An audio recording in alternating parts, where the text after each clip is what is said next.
beginning, summoned to the palace. I never imagined that my life would change with a single summons. My name is Evan Drake, a human pilot and cargo specialist who spent most of his life navigating the trade routes of the Outer Rim. I had no noble lineage, no political connections, and certainly no intention of getting involved in royal matters. Yet here I was, standing at the gates of Palladian Palace, the seat of the Queen of Thalassia, one of the wealthiest and most powerful empires in the sector. The royal emissary who delivered the summons had been formal but ominous. The Queen wishes to see you. Refusal is not an option. I entered the palace cautiously. It was enormous. Towers of crystalline spires, corridors lined with glowing murals depicting ancient wars and treaties, and servants who moved with fluid precision, attending to duties I didn't understand. I was escorted to the throne room. The chamber was vast, with a ceiling that seemed to stretch into infinity. At the center, on a raised dais, sat Queen Melara. Her presence was magnetic. Her silver hair framed a face carved with authority and wisdom. Her robes shimmered like molten starlight. Her eyes, sharp and commanding, were fixed on me. "Evan Drake," she said, her voice carrying across the hall without effort. "You have been brought here for one reason." I swallowed. "Your Majesty? You are to marry my daughter." The words hit me like a physical blow. I stumbled slightly, my mind racing. I'm sorry, Your Majesty. There must be some mistake. I'm a trader and pilot. I'm not. Enough, she interrupted, her gaze sharp as a blade. There is no mistake. You have been chosen.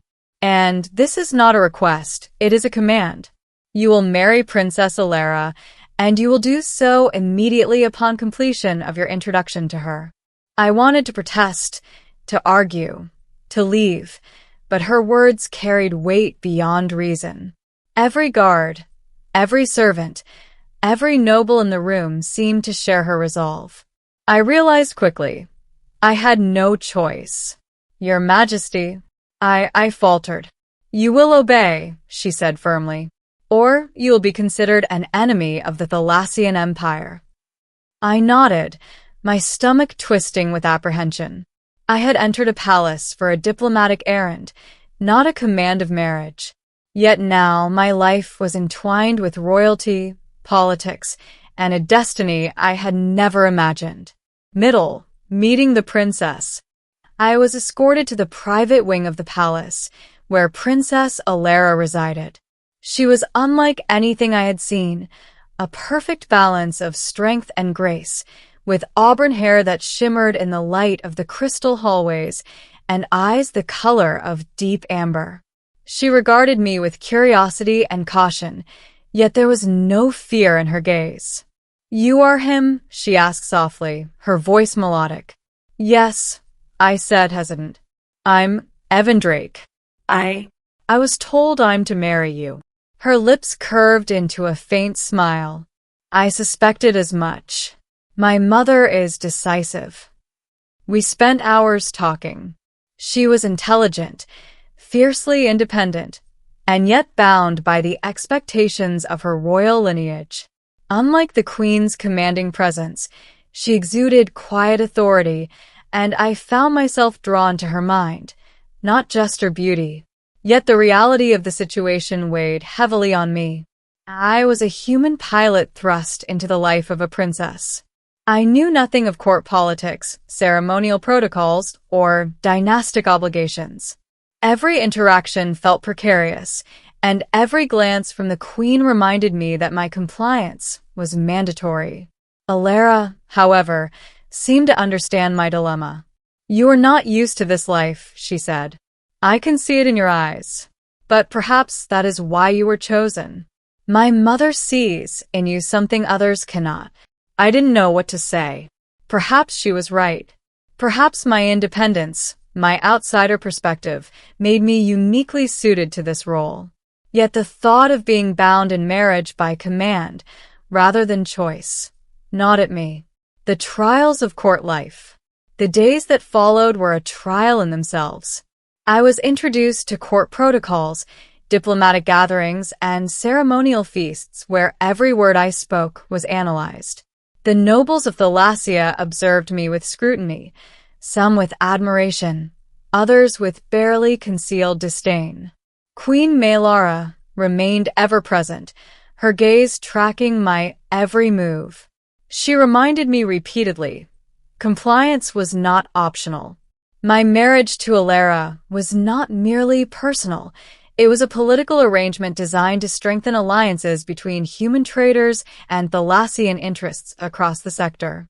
Despite the pressure, I began to see Princess Alara in a new light.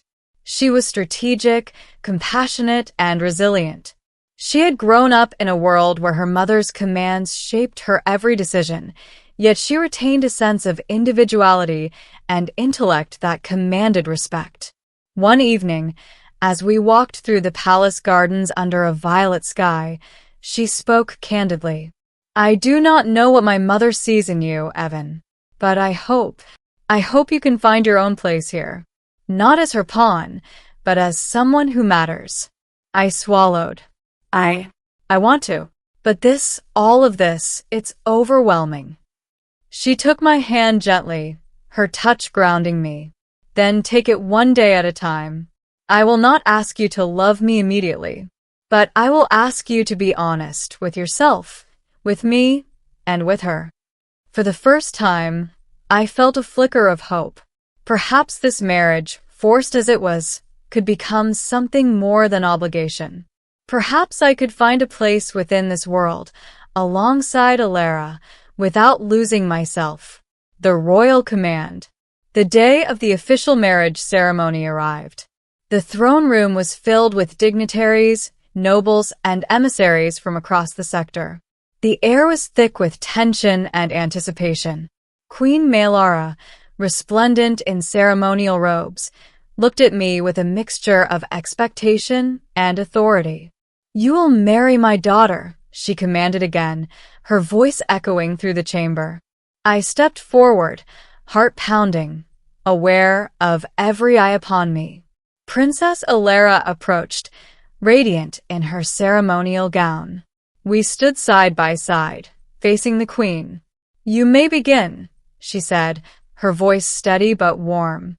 The officiant, a senior council member, spoke of unity, alliance, and the merging of destinies. As vows were exchanged, I felt a profound realization. Though I had no choice at the outset, the future was mine to shape. Alara's hand in mine was steady, her gaze reassuring. I had entered this marriage under command, but in that moment, I understood that connection, respect, and partnership could emerge even from obligation. Ending choice within command. The ceremony concluded, and the hall erupted in celebration. I bowed to the queen, fulfilling her command, yet inside, I felt an unfamiliar sense of agency. Though the marriage had been ordered, the life I would build with Alara was mine to shape. Later, alone with her in our private chambers, she looked at me with a gentle smile.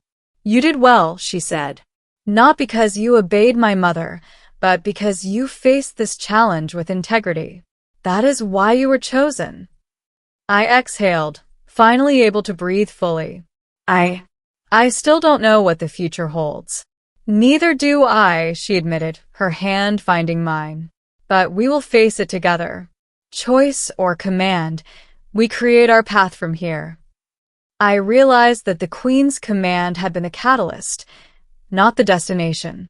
It had forced me into a situation I could not avoid, but within that framework, I had discovered purpose, partnership, and the beginnings of something deeper. As we stood together, gazing out over the palace terraces and the twinkling city below, I understood that sometimes life gives you no choice, and yet, within that constraint, you find freedom, meaning, and connection. Queen Melara had commanded me to marry her daughter, but in obeying, I had found a life worth living, a companion worth trusting, and a destiny worth embracing. And for the first time in years, I smiled, knowing that though the path had been forced upon me, the journey ahead was mine to navigate, and I would not walk it alone.